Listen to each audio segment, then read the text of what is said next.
Dead center. I was absolutely dead center of the target. At this moment. Hit! Spun her around. Hit. First shot. Upper left. Hit. That's what she did to me in England too. Alright, I'm up. Shoot her up.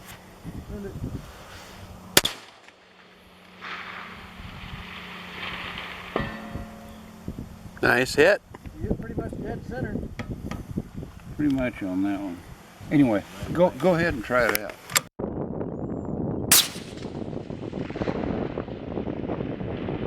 Hit.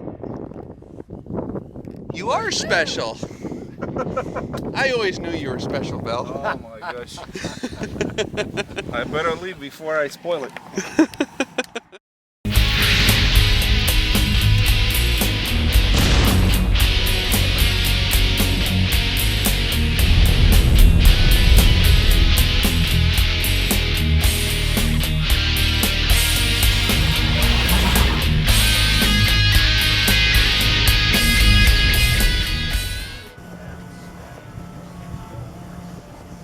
So I got the chance to vacate my lair last week when I flew down to Texas to visit with Valley from Iowa Valdata, and we're checking out some new optics coming out on the market. While I was down there, I had the opportunity, a very unique opportunity, to visit with Mr. George Banke from Mirage ULR. Mirage ultra long-range rifles might not be that well known, but they do a lot of custom machining work for a lot of other rifle companies as well. I'm not at liberty to say exactly who that is, but they are outfits that you respect and that you would have heard of. Mirage does a lot of quiet work for a lot of real serious customers. They don't have a lot of advertising, maybe not as much as some other rifle companies, but the stuff that they do is very, very respectable. And they're very well known in some tight circles of people who use ultra long-range rifles for real serious applications.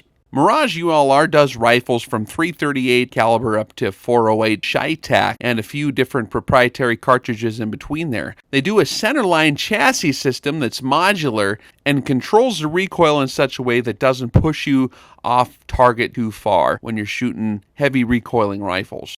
But what we're going to talk about in this video is the Mirage Suppressor series.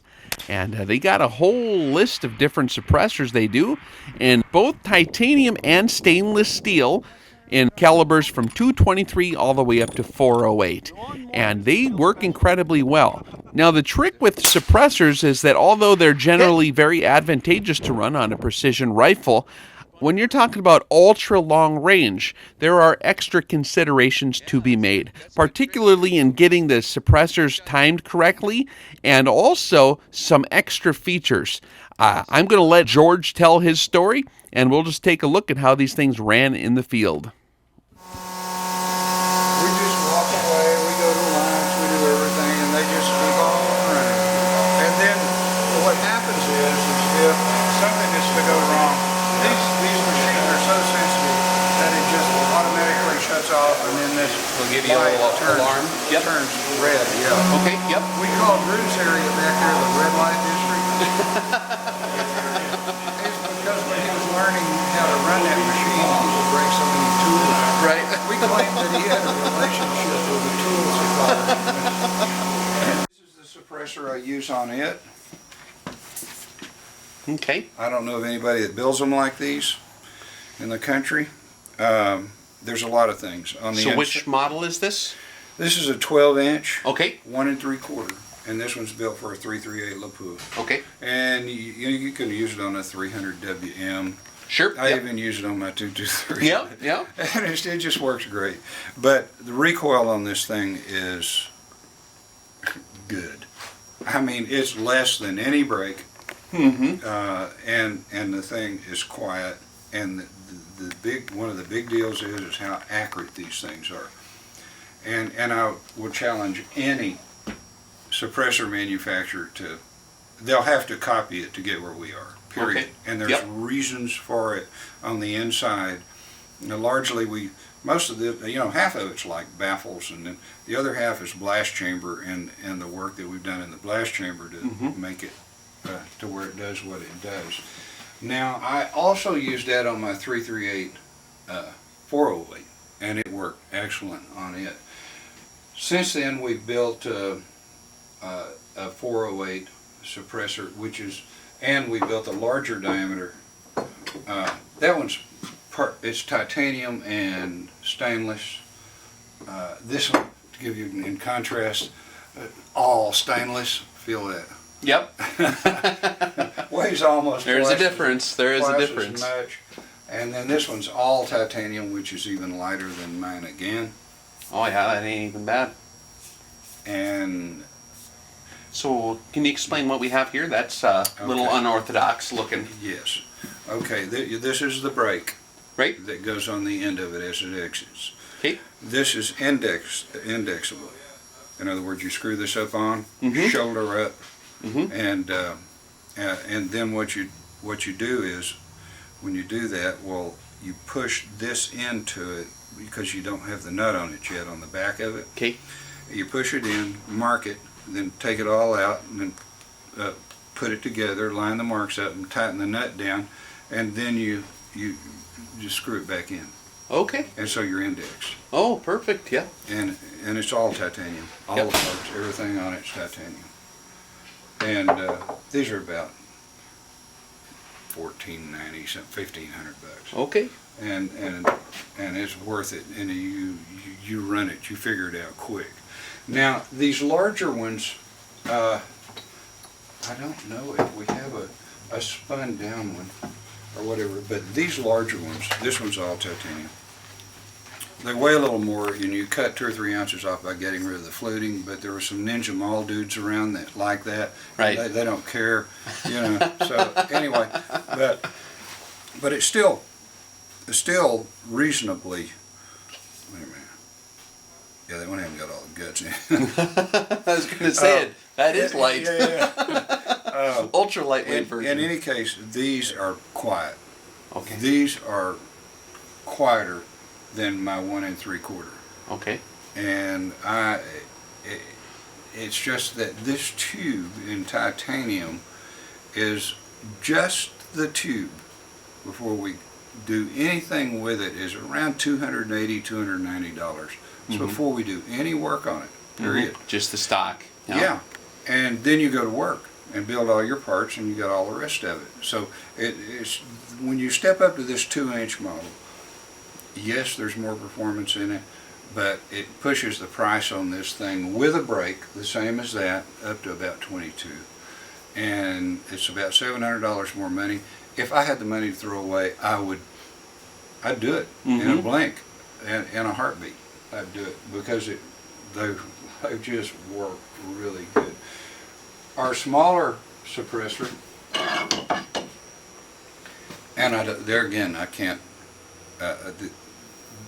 This was tested. Let me see which one it was painted black. Where is that rascal? The actual one that the Rangers used and tested, and they tested it #1 of all suppressors they tested. It was basically this suppressor right here. And when they did all their they did it on 308s, and they were shooting subsonic. This is a 10-inch without the brake, but this with the brake handles most stuff like a 7 or a 300 WM or something like that. And of course it's unpainted. I heard it was pretty good. I don't know what the thing is. It's got stainless in it or what. And what kind of finish do you guys like to put on these? A Cerakote. Cerakote? We do all that. Yep. We have a girl painter. She just does a super job, in my opinion. See, I was going to show you how this works. There you go. See how that works with that nut on the back? Okay. And it just lets you index this thing, and you just get it perfect. Get her tuned in perfect, yeah. What we've run into, and I can I can point to 3 different suppressors. I won't tell you the name brand. They have the quick disconnects. The guys have some accuracy problems, and it comes down to the suppressor. And a lot of times it has to do with the fitting, the way it attaches. And Okay. those things move around on there, and they do, especially when they're spring loaded. Yep. Now the little ratchet teeth, I suppose they can bounce around inside there, yeah. And so it's just like our head SWAT long range shooter for the PD just sent his back to one of the manufacturers and said, make it solid direct mount. And now the saying is out here with all our guys is, it might be quick attach, but detach, there is no such thing as quick detach. That's about the size of it. Yeah. A lot of the other guys build a really good quality product, and no matter, somebody else will come along and build a better one than these. I'll shoot at about 23. Let's see what she does. About 23 minutes. So which rifle is this, George? This is a 338 LaPoux. And that was the 0 last time, right there at that 2.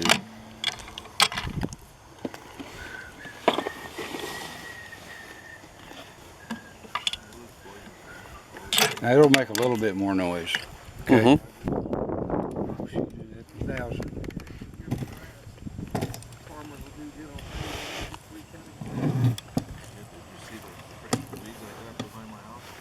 I'm not much on shooting on the bench. And just, doggone, I got this one set up short, don't I? That's right, I set it up for those other people that were going to shoot it. You see, when you're a big, tall guy like me, it's a big deal.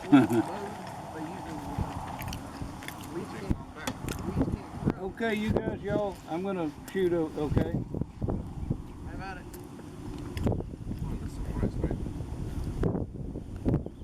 Shoot her up.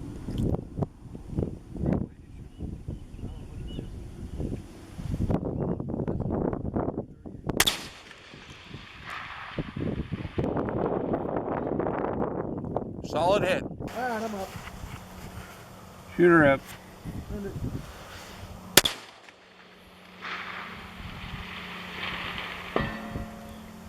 Nice hit. You're pretty much dead center. Pretty much on that one. Anyway, go ahead and try it out. Holding on the top 3/4. Okay, favorite time, send it.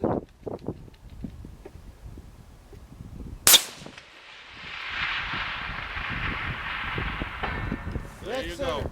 That was absolutely dead center of the target. Okay. One more just to feel special. Maybe, or less special. Hold on, wait for that wind to come. Okay. We're waiting on the wind. Okay, it's down.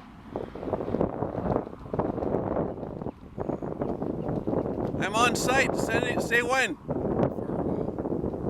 Oh, you're good, send it. Nice.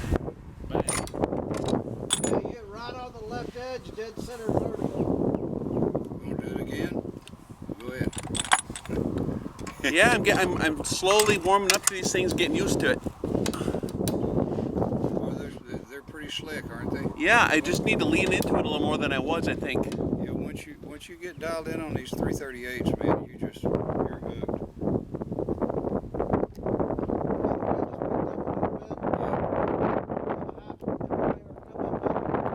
I can just hold up for a second here, maybe. Just hold up for a second.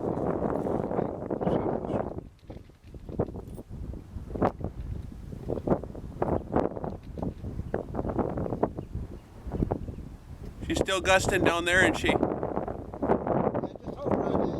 Okay, Yeah. ready?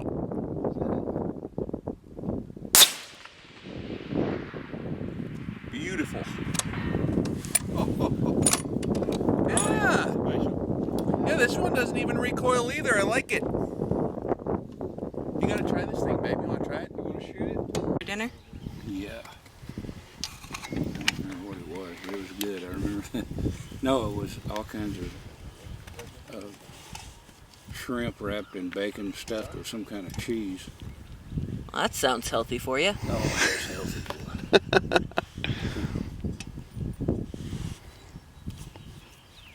Now you understand why we like these Terminators.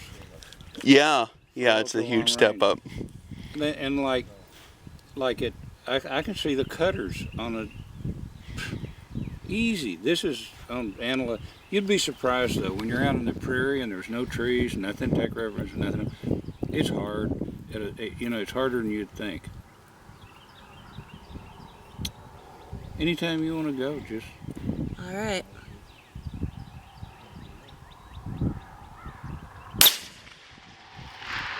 hit. First shot, upper left. See it? That's what she did to me in England too. I'm like, how does this work? Women are much more naturally adept at this because they don't try to muscle things. Right. If women really got into long range shooting, they would dominate the sport.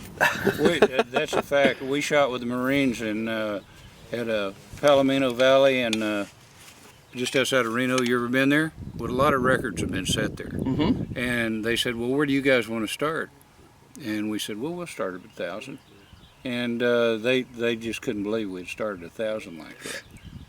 And Betty promptly put 10 rounds in about 6 or 8 inches, and nobody for the day topped that. And it was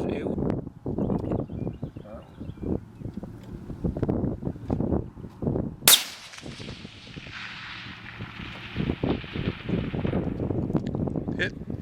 You're looking good. You don't have too much mud on your shoes.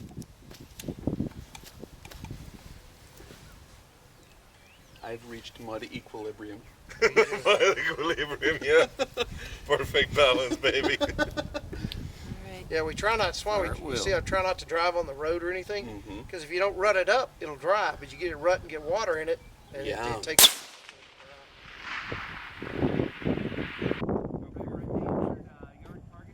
That's not indexed very well. It'll work.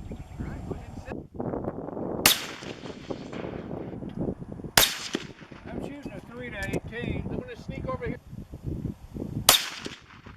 They work pretty good. You know, for an inexpensive trigger, they work very well. I'll tell you what, though, we have been playing with those Remington triggers that everybody thinks are junk. Uh-huh. Those things break really nice, and you go in and put a different spring in it and everything, you are gonna be seriously surprised.